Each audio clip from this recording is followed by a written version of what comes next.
అడవుల జిల్లాలో ఆధ్యాత్మిక వాతావరణం. నాగోబా జాతరతో వెలిగిపోతున్న అటవీ ప్రాంతం. తాజాగా బేతాల్ పూజల్లో ఆదివాసీలు భారీ సంఖ్యలో పాల్గొనగా చరిత్ర, కోలాటాల ఆట అందరినీ ఆకట్టుకున్నాయి. సంప్రదాయ పూజలు ముగిసినా జాతర మాత్రం కొనసాగనుంది. ఆదిలాబాద్ జిల్లా ఇంద్రవెల్లి మండలం కేస్లాపూర్లో నాగోబా జాతర కోలాహలంగా సాగుతోంది. నాగశేషు దర్శనం కోసం భక్తులు భారీగా తరలివస్తున్నారు. మేస్రం వంశీయులతో పాటు ఆదివాసీలు, గిరిజనేతరులు సైతం మొక్కులు చెల్లించుకుంటున్నారు. ఎటు చూసినా భక్తజన సందోహమే. కేవలం మేస్రం వంశీయులే కాకుండా ఇతరులు కూడా ఏటా దర్శించుకుంటున్నారు.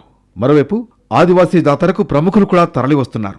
అలాగే నాగోబా దేవాలయ అభివృద్ధికి ప్రభుత్వం 22 కోట్లు మంజూరు చేసింది. ఉమ్మడి జిల్లాతో పాటు వివిధ రాష్ట్రాల్లోని మేస్రం వంశీయులు ఇప్పటికే ఎడ్లబండ్లపైన తరలివచ్చి ఆలయ పరిసరాల్లో బస చేస్తున్నారు.